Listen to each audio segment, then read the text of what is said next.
네, 안녕하세요. 저는 그 서울대학교, 잠시만요. 한글로 하시겠어요? 영어로 하시겠어요? 네, 한글로 하겠습니다. 제가 한글로요? 네, 한글로 좀 알겠습니다. 생각을 좀 했어가지고. 저는 건설환경공학부, 서울대학교 건설환경공학부의 BK 교육연구단 부단장을 맡고 있는 문주혁이라고 합니다. 네, 이번 BK 21 New Frontiers of Infrastructure 세미나에 저희가 두 번째 시간이고 뭐 아시겠지만 다들 대학원생들입니다. 대학원생들이고 이게 뭐 스마트 시티 세미나 과목 그리고 레질리언트 인프라스트럭처 세미나 과목이랑 같이 겸해서 저희가 이제 뉴 프론티어스 세미나를 지금 하고 있고요. 오늘은 이번 학기 두 번째 시간이죠. 두 번째 시간이고 맥마스터 대학의 나선원 교수님을 모시고 컴퓨테이셔널 모델링 인 지오 테크니컬 엔지니어링에 대해서 세미나를 들어보는 시간을 갖도록 하겠습니다. 네. 귀한 시간 내주셔서 감사드립니다. 환영의 박수. 네, 소개 감사합니다, 문지혁 교수님. 제가 슬라이드를 영어로 준비를 했기 때문에 모국어인 한국어로 발표를 시작하도록 하겠습니다. 오늘 제가 발표할 주제는 교수님께서 말씀해 주셨다시피 이제 컴퓨테이션 모델링 지오 테크니컬 엔지니어라고 했는데 좀 편하게 컴퓨터 시뮬레이션을 통해서 지방공학적인 어떤 문제를 지금 해결하고 있는지 여러 가지 프로젝트를 소개하면서 설명드리는 시간을 갖도록 하겠습니다. 부득이하게 제가 이제 수식을 이렇게 유도를 하고 그걸 컴퓨터 임플리멘테이션을 하고 그 다음에 이제 시뮬레이션 돌리다 보니까 수식들이 조금 있는데 어렵게 생각하지 마시고 저렇게 시뮬레이션을 할 수 있구나라고 편하게 생각해 주시면 될 것 같습니다. 먼저 발표에 앞서서 맥마스터 대학교라는 곳을 모르는 분들도 있을 것 같아서 제가 간단하게 설명을 좀 드리겠습니다. 지금 아마 토론토는 많이들 아실 거예요. 이제 미국 북미 서부 쪽에 있고 여기가 온타리오 레이크 그리고 많이 아시는 나이아가라 폴스가 있고요. 지금 제가 일하고 있는 맥마스터 대학교는 여기 토론토랑 나이아가라 폴스 중간에 있는 해밀턴이라는 도시입니다. 아주 작은 도시고요. 서울에 비하면 정말 작고요. 지금 국경이 지금은 이제 열려 있고요. 미국으로 사람들이 조금 왔다 갔다 하고 있긴 하는데 원래는 아주 활발하게 사람들이 많이 드나드는 통로 그 교류 지점에 있어가지고 사람들 왕래가 많았는데 요즘은 많이 좀 줄어들긴 했지만 요 위치에 있고 뭐 근처에 뭐 토론토 대학도 있고 저쪽에 아시는 분은 또 있겠지만 워털루 대학도 있고 이런 위치에 있습니다. 나이아가라 폭포까지는 약 1시간 정도 차로 가능합니다. 그리고 이제 저희 연구실 멤버를 간략하게 소개해드리면 지금 4명의 PhD 학생들이 있고 그리고 1명은 지금 포스닥인데 졸업을 해서 여기 온타리오에 있는 해치라고 하는 회사에서 터널 엔지니어로 일을 하고 있습니다. 제가 여기 맥마스터에서 일을 시작한 게 2019년이라서 아직 그룹이 그렇게 크진 않은데 지금 여러 가지 다방면으로 한번 연구를 진행해 보려고 많은 노력을 하고 있습니다. 학생들한테 이 자리를 빌어서 다시 고맙다는 말을 하고요. 자, 그럼 오늘 그 연구 주제는 제가 크게 한 4가지 정도로 나눠봤는데요. 먼저 이제 연구 계략적인 소개와 모티베이션 말씀드리고 지금 요 4가지 주제들이 지금 오버뷰에서 제가 간략하게 설명을 드리고 어떤 내용을 제가 컴퓨터, 그러니까 지방공학적인 지방공학 연구 혹은 요 분야에서 어떤 문제들을 컴퓨터 모델링을 통해서 해결을 하려고 하는지 그 부분을 설명해 드리도록 하겠습니다. 일단 우선 저희 이제 건설환경공학부에 계신 분들이기 때문에 아마 지방공학이라고 하면 대부분 많이 아시는 분들도 있을 테고 모르는 분들은 없겠죠. 네, 있을 텐데 보통 이제 지방공학 전통적으로 지반, 흙이나 암석과 같은 이런 재료를 이제 메인 연구 주제로 하고 있고 뭐 이제 건물 기초라든지 아니면 인프라스트럭처, 브릿지라든지 터널이라든지 하는 사회 인프라스트럭처 하부 구조에 주로 이제 많은 초점을 맞추고 있죠. 그 중에서 제가 하는 분야는 이제 컴퓨테이션 지오 메카닉스라고 해서 이런 물론 그 거시적인 문제들도 다루긴 하지만 근본적으로는 집안을 이루고 있는 soil과 rocks, particle 그리고 물과의 interaction 이런 분야에 조금 더 집중을 하고 있습니다. 뭐 여러 가지 이제 문제들이 많이 있을 수 있지만 연구주들도 다양할 수 있지만 지금 최근에 이제 저희 연구실에서 많이 집중을 하고 있는 분야는 여러 가지 환경 문제라든지 에너지 분야 그리고 이제 기후 변화와 관련해서 생길 수 있는 혹은 지금 발생하고 있는 문제를 어떻게 해결할지 그리고 어떤 식으로 해결할 때 우리가 도움을 줄 수 있을지 거기와 관련된 주제인데 이제 뭐 아주 잘 알고 있는 심각한 문제죠. 환경 문제, climate change. 그 중에서 이제 저희가 좀 이따 말씀드릴 텐데 영구 동토층, 극지방에서 발생하고 있는 영구 동토층의 융해로 인해서 발생하는 그런 문제들. 그리고 이제 오일값이 많이 치솟았죠. 캐나다도 엄청 올랐는데 에너지 리소스, 석유라든지 지하 에너지 시초와 관련된 부분. 그리고 이제 환경 문제와 관련해서 이산화탄소 지중 배설이라든지 저감 방법 요 관련돼서 그럼 지원공 분야에서 어떤 식으로 접근을 할 수 있을까 이렇게 생각해 볼 수가 있습니다. 근데 이제 이러한 문제들을 딱 봤을 때 아마 쉽게 생각하실 수 있을 텐데 이게 단순한 문제가 아니라는 거죠. 그러니까 단순히 뭐 집안의 역학적인 문제만 다루어서 이런 환경적인 문제, 복합적인 문제를 해결할 수 없기 때문에 이제 뭐 단순히 이제 CO2 지중 저감이라든지 영구 동토층 관련된 문제만 보더라도 역학적인 문제만 이제 다룬다면 아주 제한적으로 접근을 할 수가 있습니다. 이제 물과의 인터랙션 그리고 이제 온도 특히나 그리고 환경 케미컬 이러한 것들이 어떻게 상호작용을 일으키는지 그리고 그 문제들은 대부분 이제 이러한 복합적인 원인으로 발생하게 되는데 전통적으로 예를 들어서 실험을 통해서 이런 분야를 분명히 접근할 수는 있지만 아주 제한적으로만 아마 다룰 수 있을 겁니다. 뭐 특별한 실험 장치를 개발하는 것도 사실 쉽지 않고 개발한다 하더라도 그런 장치를 아주 다양한 조건에서 쉽게 이렇게 테스트 해보기 쉽지 않기 때문에 그래서 저희들이 이제 컴퓨테이션 모델링을 통해서 좀 더 다양한 그리고 극한 상황에서 어떻게 해결할 수 있는 모델링을 할 수 있지 않을까 하는 취지에서 접근을 하고 있습니다. 그럼 컴퓨터를 통해서 혹은 뭐 수치 해석을 통해서 모델링을 하려면 당연히 이제 지배 방정식이라든지 구성 방정식을 이제 만들어야 되겠죠. 혹은 활용을 해야 되는데 이러한 그 클라이밋 체인지라든지 여러 최근에 발생하고 있는 이슈들과 관련된 문제들은 역시나 여러 가지 역학, 수리학, 유체역학 그리고 화학 그리고 이제 연력학 이런 복합적인 팩터들이 다 연관이 있다는 그런 그래프를 보여주고 있습니다.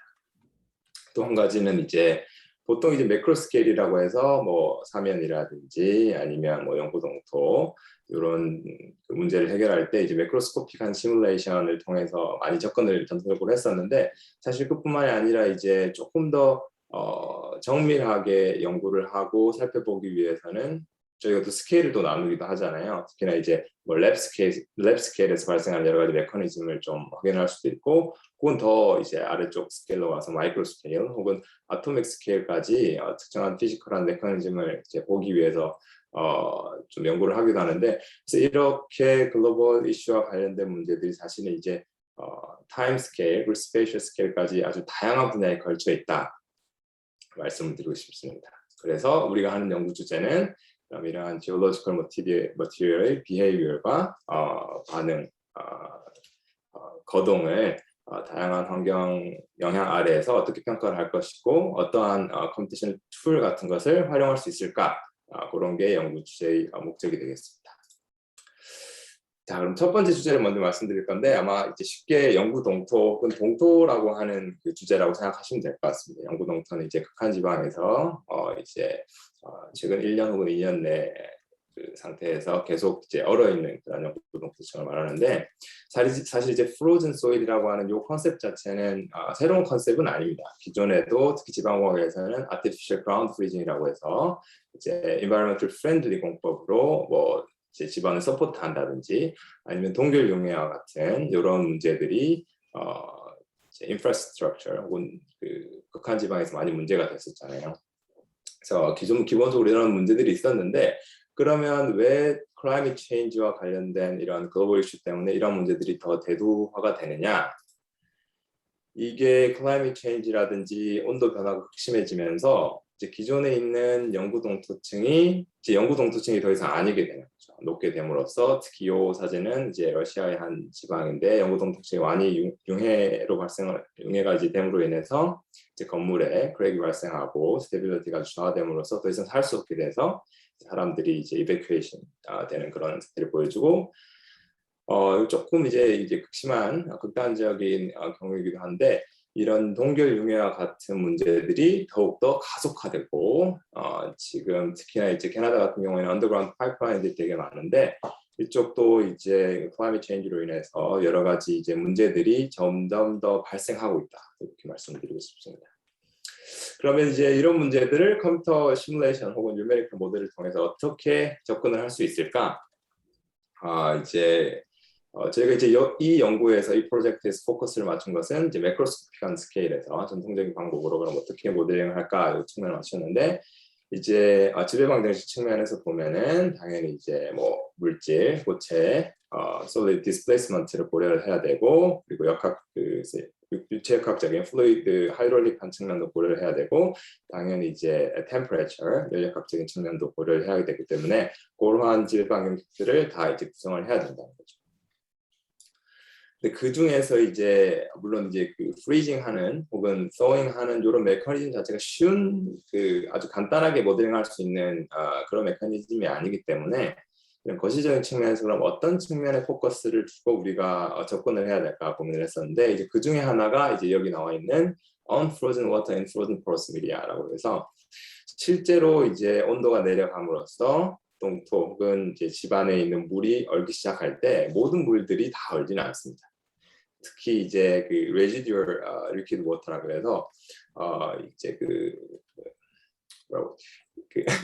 residual water라고 해서 그 인터랙팅 되어 있는 파티클 사이에서는 물들이 사실 다 얼지 않고 존재하고 아주 낮은 온도, 뭐 마이너스 5도, 10도까지 가더라도 이 낮은 온도에서도 이 리퀴드한 워터 스테이트로 존재하는데 이러한 것들이 사실 지방공학 측면에서 워터 컨텐트가 사실 중요합니다. 왜냐하면은 여러분도 잘 아시겠지만 이제 effective stress theory라는 게 있잖아요. 유효응력. 유효응력은 이제 전체 응력에서 total stress에서 유효응력과 total stress는 이제 effective stress pore pressure로 이제 정의가 되는데 이 pore pressure가 사실 이제 존재하게 된다는 거죠. unfrozen water content 때문에. 이제 그리고 요 메커니즘 때문에 소위 이제 크리오 석션이라고 하는 또 다른 석션이라는 그 메커니즘도 발생을 하게 됩니다. 그래서 이 부분에 초점을 맞춰서 저희가 이제 모델링을 진행을 했습니다.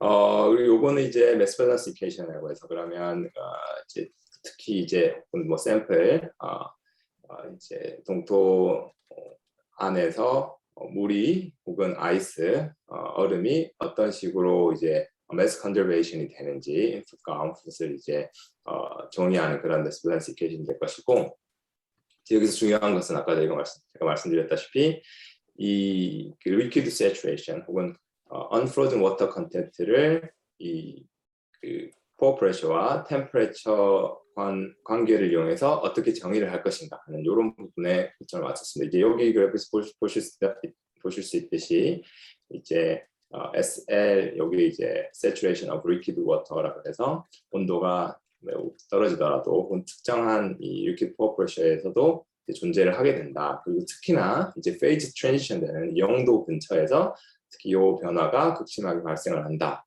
이런 거를 알 수가 있었습니다. 역학적인 측면에서 동토는 그럼 어떠한 거동을 보이느냐? 여기 이제 실험도 많이 진행이 됐었는데 중요한 부분은 이제 이게 뭐 특히 이제 샌드, 특히 모래라고 생각을 하시면은 텐션에 대한 저항이 거의 없잖아요. 특히 흙은 대부분 텐션에 대한 저항이 거의 약한데 이 크리어 석션 혹은 이 번딩 이펙트 때문에 온도가 낮아지면은 아이스가 이제 파티클들과 인터커넥트가 되면서 낮은 온도에서도 텐션에 대한 저항도 생기고 사실 스트렝스가 증가하는 그런 거동을 보이게 되죠. 이제 그런 부분을 저희가 메카니컬한 구성 방정식을 통해서 테스팅을 한번 해봤습니다. 그래서 이거는 리니어 모멘텀 밸런스 이퀘이션이라고 해서 아마 솔리드 데포메이션 요한요소를 이용하시는 분들은 아마 요 방정식이 아마 익숙하실 텐데, 요거는 이제 구성 방정식 특히나 뭐 선형 탄성 거동을 보이는 물체 같은 경우에는 아주 쉽게 저희 구성 방정식 구성할 수가 있는데, 저희가 이제 사용한 모델은 기존에 이제 많이 사용하던 캔클레이 모델을 조금 변형을 해서, 캔클레이 모델 같은 경우에는 이제 그 텐션에 대한 거동이 사실 정의되지 않는데 그 부분을 크리오 석션이라고 하는 요 포인트를 이용을 해서 온도가 낮게 되더라도 석션이 발현이 되면서 텐션에 대한 저항도 발생할 수 있다. 이렇게 정의를 한 부분입니다. 그래서 특히나 이제 critical state line, 이게 이제 temperature 그리고 operation에 따라서 달라진다. 이 부분 초점을 맞췄고요. 그리고 요거는 이제 이런 연구 동토라든지 동토에 대한 거동을 평가를 하려면 당연히 온도에 대한 영향도 고려를 해야 되기 때문에 그 에너지 밸런스 이퀘이션, 연력학적인 측면에서 어떠한 거동을 보이는지 포커스를 맞춘 거고, 이제 뭐 딱 생각을 해보시면 특히나 이제 아이스에서 워터가 되든지 워터에서 아이스가 되든지 그때 이제 잔열이라고 하는 부분이 있죠. latent heat effect, 이제 그런 부분도 저희가 고려를 해서 지배 방정식을 구성을 하고 이걸 이제 임플리멘테이션 했습니다.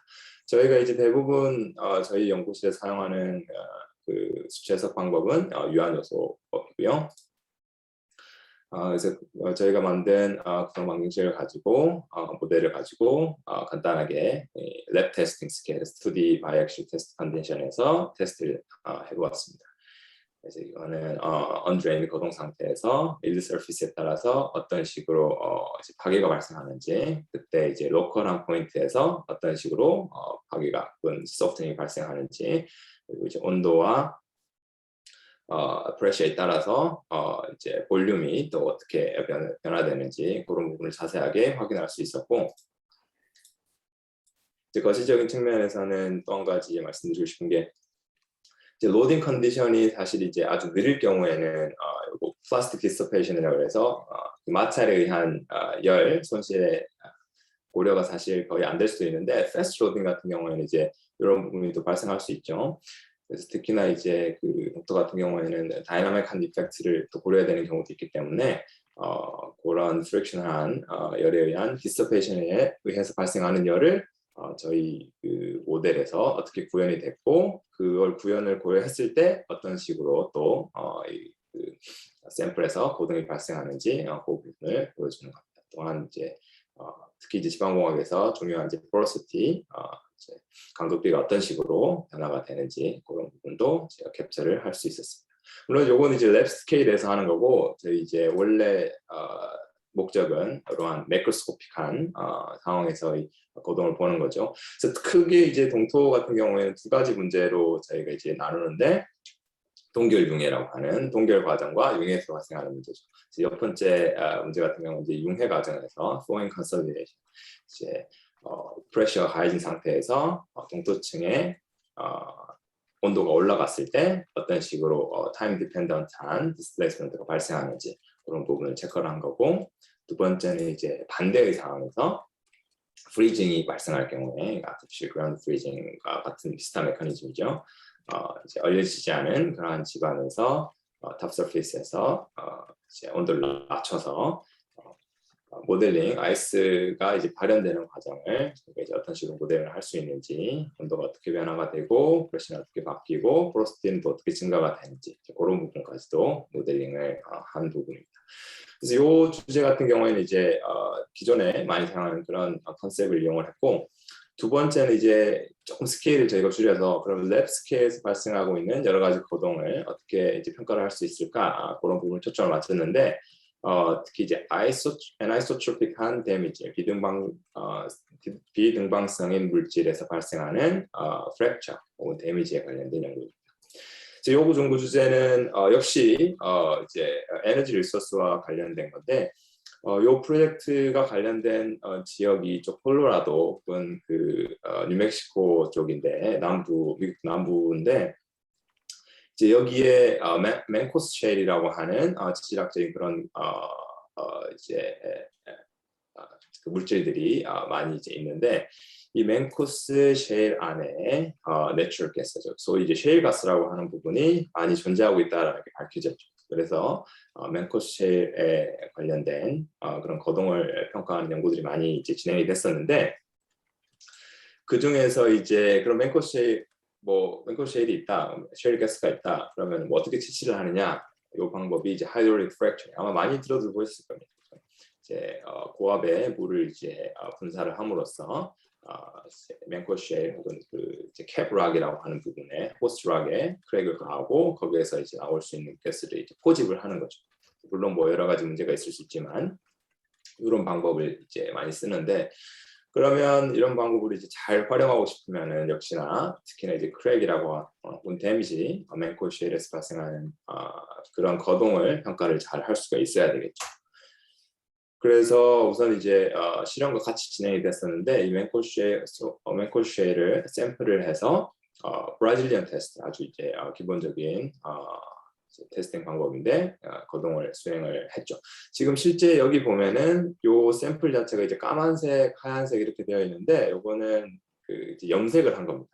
이제 곧 말씀드리겠지만 제가 이거 브라질리언 테스팅을 하면서 이미지 트래킹을 통해서 실제 프랙처가 어떻게 발생하는지를 이제 캡처를 하거든요.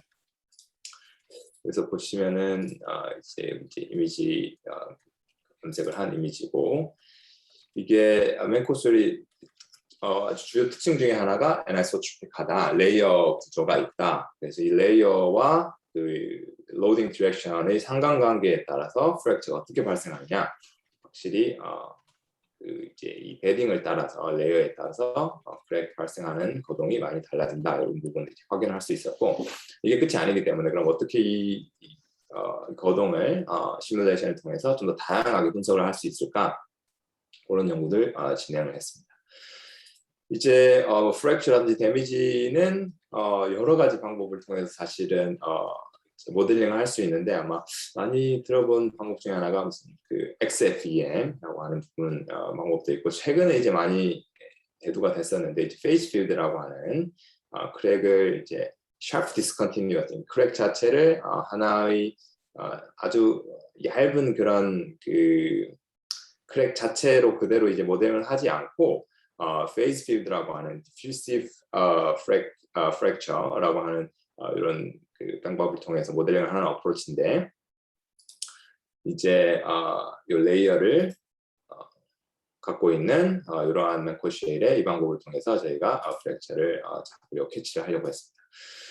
이제 이 애니소트로픽한 비등방적인 이방적인 특성을 갖고 있는 물질을 어떤 식으로 효과적으로 모델링을 할 것인가 이제 그런 것도 중요한데 여기서 이 연구에서 저희가 이제 포커스를 맞추고 싶은 것은 기존의 material engineering이라든지 메카니컬 엔지니어링에서 많이 사용하고 있는 transversely isotropic이라고 하는 그런 모델이 있습니다. 선형 방정식이 아니라 이방선을 보냐 그런 구성 방정식이 있는데 그렇지 않고 익스플리시트하게 레이어를 고려했을 때 과연 어떻게 프랙처 패턴이 나오는지 그런 부분을 했을 때 확실히 이제 익스플리시트하게 패턴을 고려를 했을 때 이런 다양한 변화의 프랙처를 캡처할 수가 있었죠.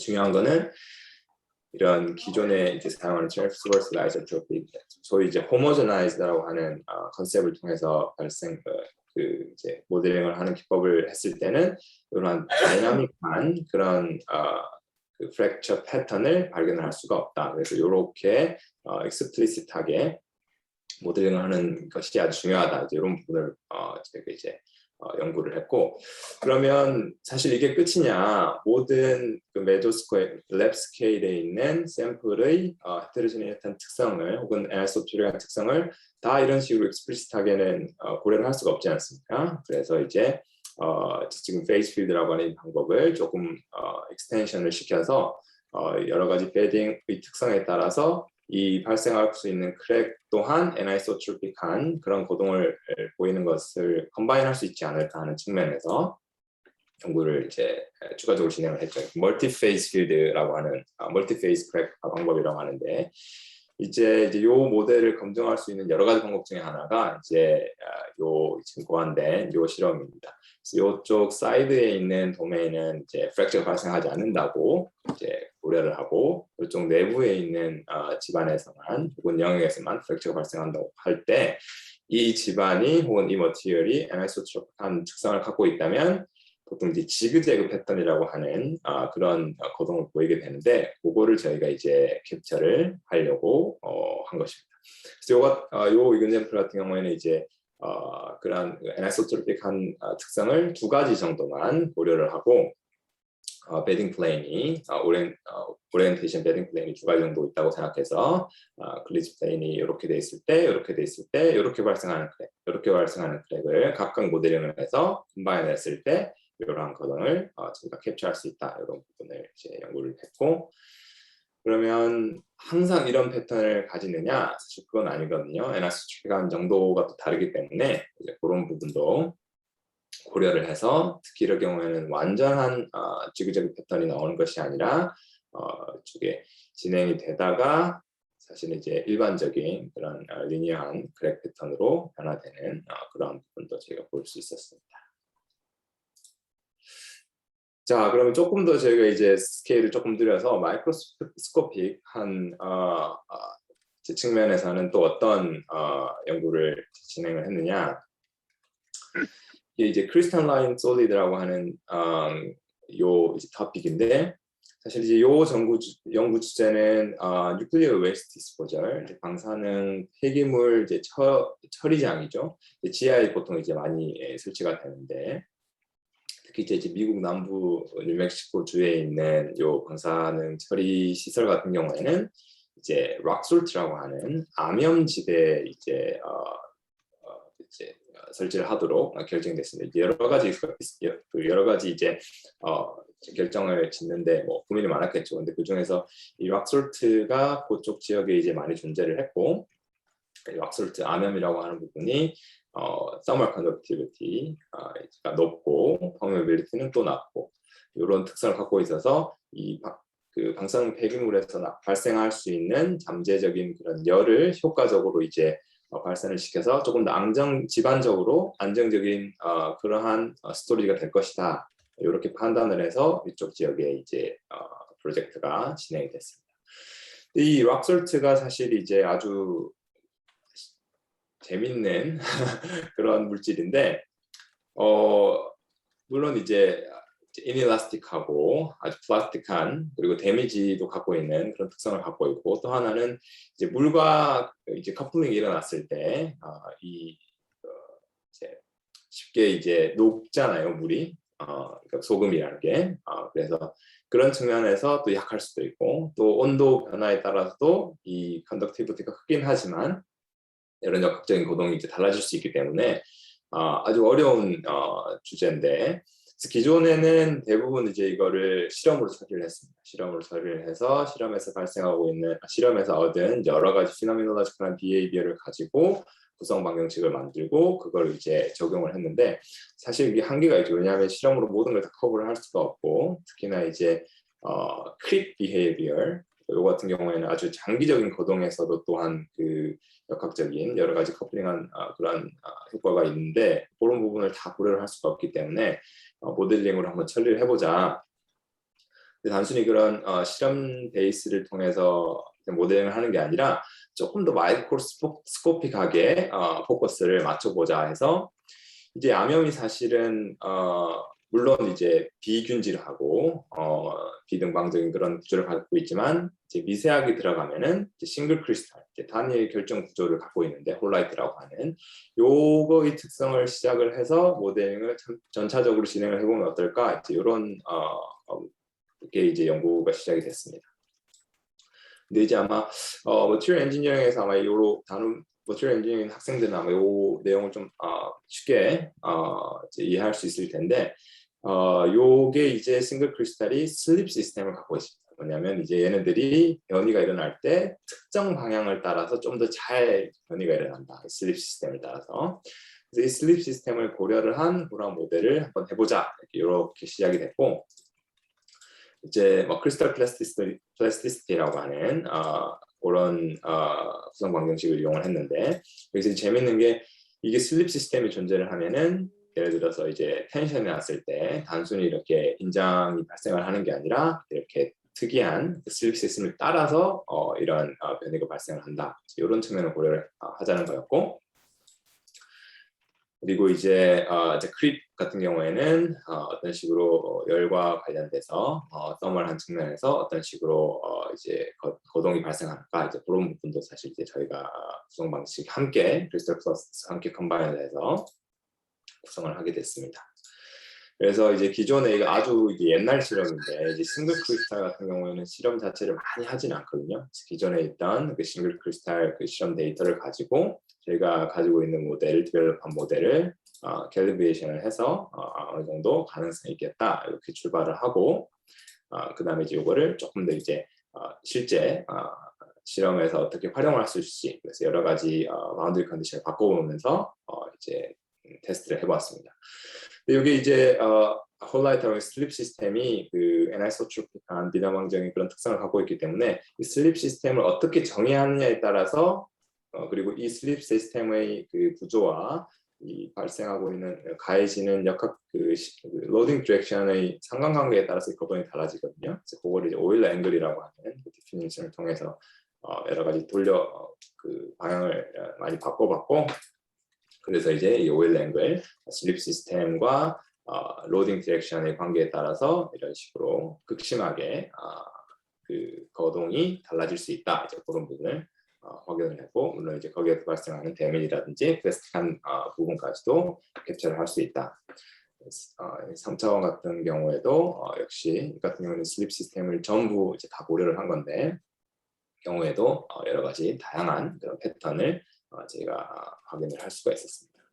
또한 이제 열의 변화를 열의 특성을 무시할 수가 없기 때문에 템퍼레처에 따라서 어떤 식으로 이제 거동이 달라지냐 아주 일반적인 이제 변화인데 템퍼레처가 올라가면 조금 더 이제 덕타일한 그런 변화가 발생을 한다 그런 거동을 보인다라는 것을 제가 또 확인을 했습니다. 역시 거기서 발생하는 패턴도 달라질 수 있다는 것을 확인을 했고 근데 사실 이제 이게 끝이 아니잖아요. 락솔트 암염이라고 하는 거는 이제 폴리크리스탈, 싱글 크리스탈 여러 가지가 이제 조합을 이루고 경계면도 존재를 하게 되는데 그런 부분은 그럼 어떻게 처리를 할 수 있을까? 제가 이제 벤치마크로 두 개의 홀라이트 싱글 크리스탈이 있고 그 사이에 그라인 바운더리가 있고 그런 부분을 모델링했을 때 이제 이 홀라이트 싱글 크리스탈 자체의 특성과 그레인 바운더리 특성에 따라서 어떤 경우에는 이제 크리스탈 내부에서만 크랙이 발생하기도 하고 어떤 경우에는 이제 그레인 바운더리를 따라서 크랙이 발생할 수 있다 이런 부분을 확인했습니다. 추가로 이제 하이드롤릭한 그런 부분 중요한데 이 브라인이라고 하는 게 뭐냐면 소금물입니다. 소금물.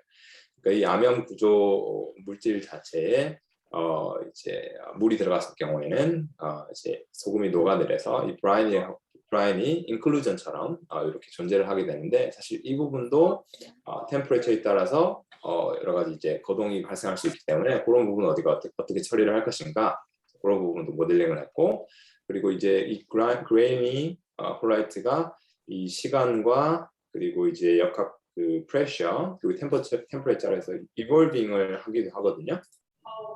그래서 그런 부분도 저희가 이제 이 페이즈 필드 모델링이라고 하는 것도 이제 다른 측면으로 또 사실 많이 디벨롭 됐었는데 그걸 활용을 해서 이 그레인이 크로스하는 부분 그리고 그레인 바운더리가 이제 달라지는 부분 그런 부분도 고려를 했습니다.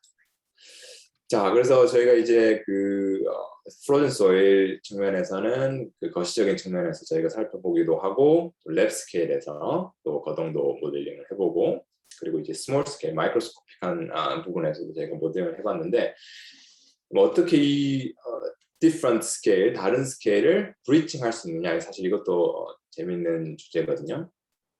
그러면 이렇게 생각하실 수도 있겠는데 왜 스케일을 브리칭해야 되느냐? 그래서 이제 뭐 연구자들은 더 자세하게, 더 딥하게 모델링을 하고 싶죠. 그래서 예를 들어서 뭐 이제 비행기가 있으면 비행기를 단순히 이제 컨티뉴엄하게 모델링을 하는 게 아니라 그 내부에 들어가는 그 물질을 조금 더 마이크로스코픽한 부분도 고려를 하고 싶고, 그게 이제 여러 스케일이 있을 때 이 부분들을 다 고려를 해서 이제 브리징을 시키고 싶은 거죠. 근데 저희가 이제 말씀드렸다시피 대부분 많이 쓰는 게 이제 FEM 유한요소법인데, 유한요소법 같은 경우에는 대표적인 그 매크로스코픽한 컨티뉴엄 모델이 있으면 그 사이에 이제 내부에서 구성 방정식을 통해서 이제 실제 거동을 모사를 하는데, 이 멀티 스케일은 여러 가지 방법 중에 있는데 저희가 이제 사용한 거는 FEM 스퀘어 메서드라고 해서 거시적인 모델 안에서 다시 이제 구성 방정식을 통해서 그냥 이제 거동을 단순히 표현하는 게 아니라 또 스몰 스케일의 FEM 시뮬레이션을 다시 돌려서 이게 멀티 스케일 시뮬레이션이라고 하는데, 이 부분으로 이제 멀티 스케일 어프로치를 할 수 있는 거죠. 아주 이상적으로는 아주 좋은 방법인데, 문제가 뭐냐면 이 시뮬레이션을 엄청 돌려야 됩니다. 그래서 전체 매크로스코픽한 모델 안에서 마이크로스코픽한 걸 또 돌려야 되고, 하나 더 스케일을 늘리고 싶으면 아주 기하급수적으로 이 컴퓨테이션 코스트가 늘어가기 때문에 이상적인 방법이긴 하지만 사실 쉽게 이제 되지는 않는다, 그런 부분을 말씀드려서, 그러면 이 문제를 어떻게 해결할 수 있을까? 사실 이 멀티 스케일 어프로치를 저희가 데이터 드리븐 모델을 이용해서 한번 해보자. 사실 많은 사람들이 많은 연구자들이 이제 진행을 하고 있는 부분이죠. 이제 데이터 드리븐 모델 같은 경우에는 머신러닝 테크닉을 이용을 해서 AI 모델이 이런 마이크로스코픽한 거동을 러닝을 하는 거죠. 그렇게 해서 그럴 경우에는 시뮬레이션을 다시 돌릴 필요가 없이 한번 학습된 모델 같은 경우에는 바로바로 즉각적인 응답을 이제 저희가 얻을 수 있기 때문에 이 부분을 활용을 해보자. 이렇게 해서 여러 가지 이제 트라이를 해봤습니다. 물론 뭐 여기 이제 말하는 Natural Language Processing이라든지 아니면 Image Recognition이라든지 이렇게 지금 많이 활성화되고 있는 발달된 AI 머신러닝 기법도 있지만, 사실 저희가 사용하고 있는 멀티스케일 어프로치와는 좀 간격이 있죠. 그리고 이제 뭐 딥 뉴럴 네트워크 이용할 것인지, 아니면 순환신경망을 이용할 것인지, 아니면 reinforcement learning 이용할 것인지, 어떤 방법도 사실 뭐 정립된 건 아직 없기 때문에 단순히 그러면 일단 데이터를 제너레이션을 해서 마이크로스코픽한 데이터를 만든 후에 얘를 한번 러닝을 시켜서 적용을 해보자, 이런 취지로 진행을 해봤습니다. 그래서 저희가 이제 그 토익 프로블럼으로 아주 간단한 모델, 이게 이제 마이크로 스트럭처인데 이제 그 헤테로지니아스한 특징을 가지고, 특성도 그 물질의 그 특징 자체도 다르고 내부 지오메트릭한 구조 자체도 약간 포러스 미디어처럼 여러 가지 이제 이런 다른 특성을 가지고 있습니다. 그래서 이거를 랜덤 마이크로 스트럭처를 제너레이션을 하고, 스트레인도 거동도 단순히 그냥 모노토닉한 그런 거동이 아니라 다이나믹한 로딩, 랜덤으로 제너레이션을 해서 이제 요 큰 프레임워크를 구성을 했습니다. 근데 이제 저희가 이제 여러 가지 트라이를 해봤는데, 그 중에서 아주 재밌었던 부분은 이제 뭐 LSTM이라든지 딥 뉴럴 네트워크라든지 여러 가지 방법을 이용할 수 있는데, 중요한 거는 역시 인풋을 어떻게 처리를 하느냐. 특히나 이런 헤테로제니아 이제 그 비균질한 그러한 집안 혹은 물질의 특성을 어떤 식으로 처리를 하느냐, 이 부분이 사실 이제 흥미로웠습니다. 그 중에서 이제 저희가 포러스 미디어 같은 경우에는 이 포어 스트럭처가 어떤 식으로 분포가 되어 있고 걔네들이 어떤 특성을 가지고 있느냐, 그 부분을 인풋으로 들어갔을 경우에 아주 이제 우수한 그러한 프레딕션을 할 수가 있었는데, 이제 프로바빌리스틱한 그런 방법을 이용을 해서 요 지오메트릭한 특성을, 헤테로지니아스한 특성을 이제 인풋으로 넣을 수 있었고, 간단하게 리니어 일라스틱 그리고 논리니어 일라스틱한 부분을 거동을 이제 구현을 해서 뉴럴 네트워크를 구성한 다음에 이제 프레딕션을 해볼 수 있었습니다. 다른 트리트먼트를 사실 추가적으로 하지는 않았고, 이제 마이크로스코픽한 특징을 어떤 식으로 잘 구현할 수 있을지, 그것을 어떻게 인풋으로 잘 모델링으로 잘 넣을 수 있을지, 그런 부분을 포커스를 맞춰서 이제 랜덤하게 제너레이트된 마이크로 스트럭처를 저희가 이제 잘 캡처를 할 수 있었다. 이게 잘 캡처가 된다는 말은 역시 이제 마이크로스코픽한 비헤이비어를 저희가 디벨롭한 모델이 제가 예측을 한다는 것이기 때문에 이거를 이제 매크로스코픽한 부분에 컴바인 시켜서 멀티 스케일을 할 수 있다. 이런 부분을 말씀드릴 수가 있습니다. 그래서 기존에 이제 그 컴퓨테이셔널 코스라든지 이런 부분 때문에 멀티 스케일이 잘 안 되는데 그런 부분 때문에 이제 많이 활성화된 부분 중에 하나가 이제 어댑티브 메싱이라고 하는 부분입니다. 메쉬를 그러면 더 리파인 해가지고 아주 이제 작은 메쉬를 이용해서 시뮬레이션을 하면 되지 않을까? 메쉬 리파이먼트 자체도 시간이 이제 많이 걸리죠. 그래서 좀 더 이제 효율적으로 어댑티브 메싱을 하면서 특정 부분, 우리가 관심 있어 하는 부분에 좀 더 리파인 시켜서 그쪽 부분을 조금 더 자세하게 시뮬레이션을 돌리면 어떨까, 이제 그런 취지에서 어댑티브 메싱 부분도 저희가 이제 연구를 진행을 했었고, 이제 중요한 부분은 어댑티브 메싱이 됐을 때 특히나 이제 패스 디펜던트, 플라스틱한 그런 거동을 갖고 있는 물질 같은 경우에는 그 리파인드된 지역에서 리파인드된 도메인에서 거동이 잘 캡처가 안 되는 경우가 많았습니다. 그래서 이제 그런 부분을 해결을 하려고 소위 이제 material force라고 하는 그런 인디케이터를 통해서 리파인먼트를 이제 디파인을 하고, 단순히 이제 한 번만 리파인을 해서 끝나는 것이 아니라 특정 부분에서는 추가적으로 리파인먼트를 할 수도 있죠. 그래서 추가적으로 리파인먼트를 했을 때도 특히 이제 이런 부분이 거동이 잘 캡처가 된다. 그런 부분까지 저희가 확인을 할 수 있었습니다. 그래서 오늘 이제 제가 발표한 주제는 컴퓨테이셔널 시뮬레이션 모델링을 지방공학 측면에서 어떤 식으로 활용하고 있느냐, 특히나 이제 환경 변화라든지 여러 가지 글로벌 이슈와 관련해서 어떤 식으로 저희가 이제 different scale, 여러 가지 스케일 측면에서 어떤 모델링 공법을 적용을 했고, 이런 식으로 어떤 식으로 다양한 분야의 혹은 다양한 문제에 해결을 할 수 있도록 연구를 하고 있는지 그런 부분을 소개를 드렸습니다. 네, 장시간 발표 드려주셔서 감사하고요. 질문 있으시면 부담 없이 해주시기 바랍니다. 감사합니다.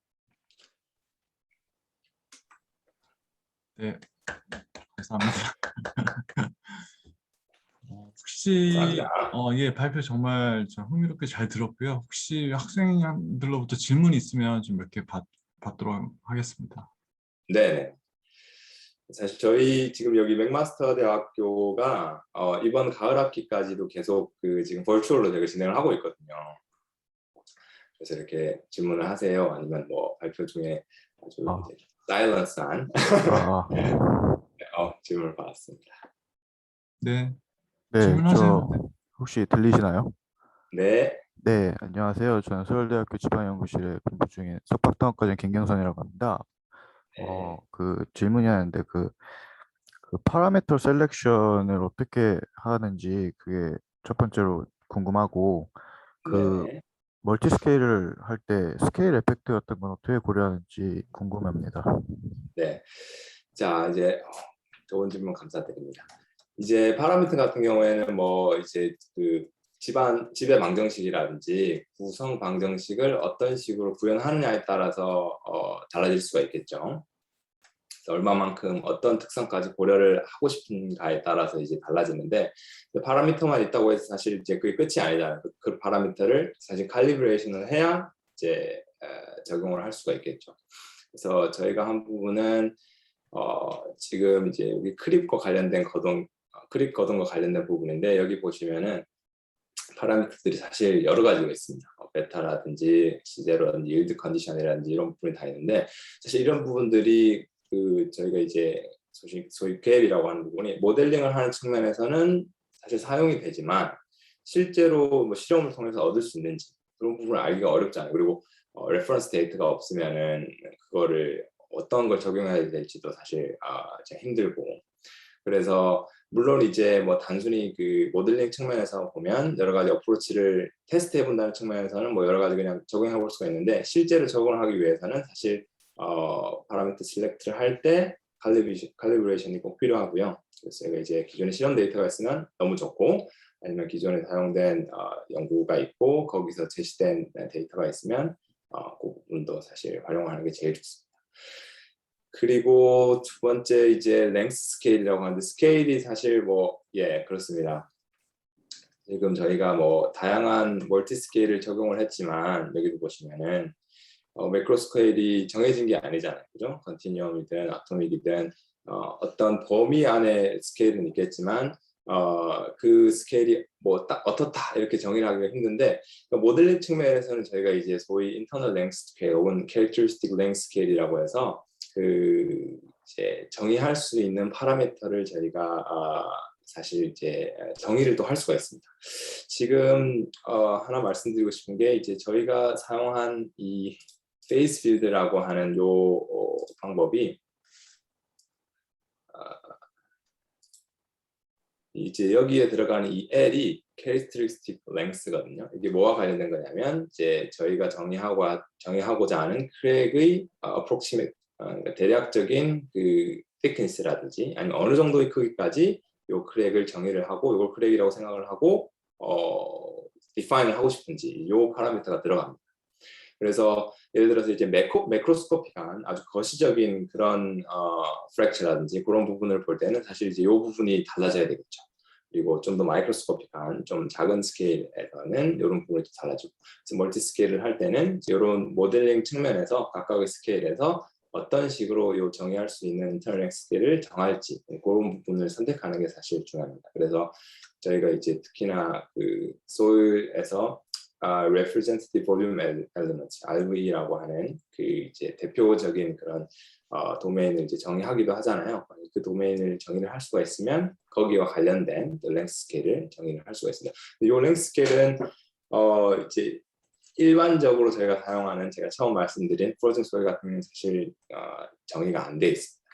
그리고 일반적으로는 사실 그 정의를 하더라도 그게 이제 어떤 식으로 사용될지 정확하지 않기 때문에 저희가 이제 디벨롭하는 그런 부성 방정식이라는 질병 방정식 같은 경우에는 그런 부분까지 좀 정의를 해서 멀티 스케일에 이용을 할 수 있도록 그렇게 하고 있습니다. 답변이 됐나요? 감사합니다. 네, 감사합니다. 또 다른 질문 있으세요?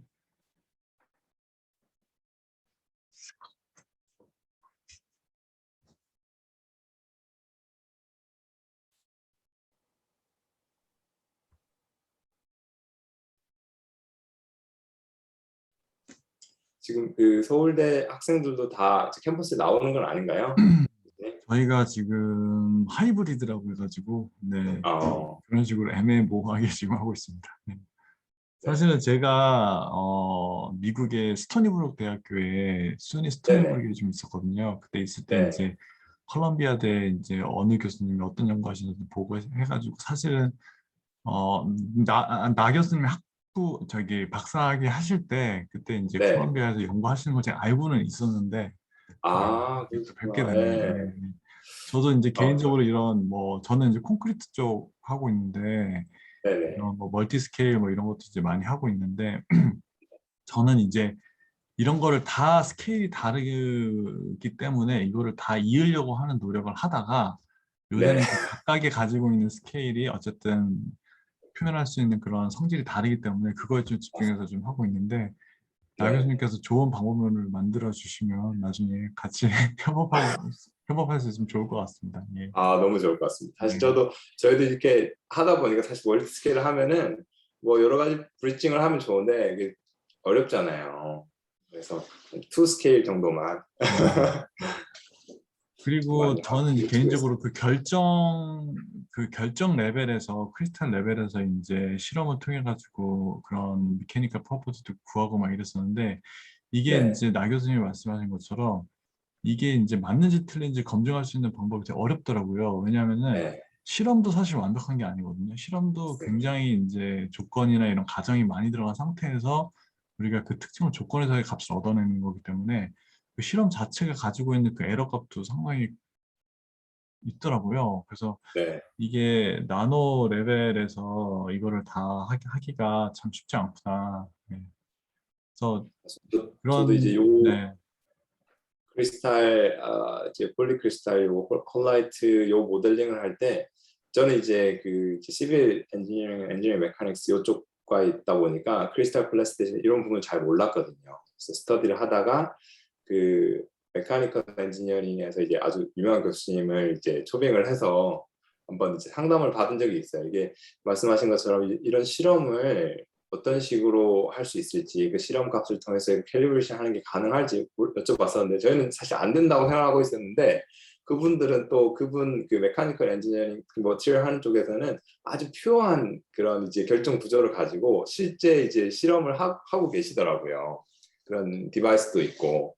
근데 이제 그거를 실제 집안이라든지 시빌 엔지니어링에 적용하기가 사실 되게 어렵다고 제가 생각이 든 게 그게 사실 퓨어한 부분에서는 강도라든지 왜냐하면 디펙트가 전혀 없기 때문에 그런 헤테로지니어스한 부분을 고려할 수 있는 그런 측면이 또 전혀 안 들어가더라고요. 그래서 대부분 저희가 사용한 거는 일단 문헌에 있는 값을 사용을 하고 칼리브레이션 정도 특정 부분 뭐 이제 랩 스케일이라든지 했는데 이게 말씀하신 것처럼 쉽지가 않았습니다. 여전히 어느 답보 상태에 있는 부분도 좀 있고 그렇습니다. 뭐 혹시 김선우 교수님 같은 전공이신데 질문 없으세요? 시간은 다 되긴 했습니다. 네. 네, 설명 잘 들었고요. 뭐 하나만 여쭤보면 결국 네. 이런 수치 모델링들 하게 되면 뭐 컴퓨팅 파워 이런 게 많이 요구되는데 네네. 최근에 이제 뭐 그런 것들이 뭐 발달이 되고 가격도 저렴해지면서 많이 해결은 되고 있는데 이런 정밀한 모델을 가지고 이제 저희 집안 쪽은 보통 스케일이 크잖아요. 그런 네네. 식으로 모델링 하기가 좀 어떤가요? 좀 어떤 문제점이나 그런 경험이 있으신지.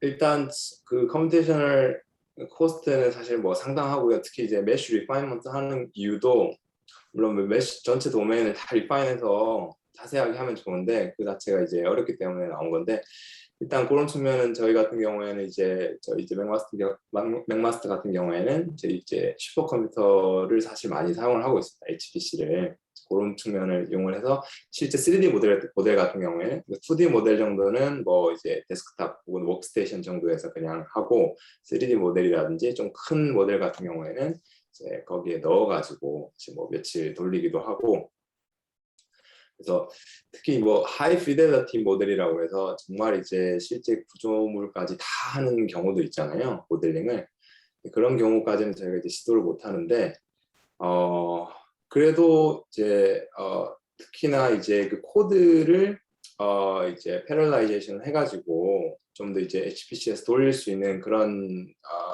코드들이 좀 많이 나와 있더라고요. 디벨롭이 많이 되더라고요. 저희도 저희 인하우스 코드로 사실 디벨롭 하는 것도 있지만 그거를 그렇게 이제 GPU라든지 이런 거 이용할 수 있는 오픈 소스를 이용해서 컨버팅을 해서 그쪽에서도 이제 같이 모델링을 또 진행을 해가지고 좀 그런 측면을 좀 개선을 하려고 많이 좀 하고 있습니다. 그러다 보니까 이제 임플리멘테이션 잘하는 친구들이 좀 좋더라고요. 네, 감사합니다. 네, 그러면은 이제 슬슬 시간이 됐기 때문에 마무리하도록 하겠습니다. 저희 그 네. BK 뉴 프론티어 세미나 두 번째 시간이었고 맥마스터 대학교 나성원 교수님 좋은 발표 해주셔서 다시 한번 감사드립니다. 이상으로 저희 세미나를 마치도록 하겠습니다. 네, 네, 좋은 기회 수고하셨습니다. 주셔서 감사합니다. 네, 네, 감사합니다. 전화 되세요. 네, 수고하셨습니다. 감사합니다. 감사합니다.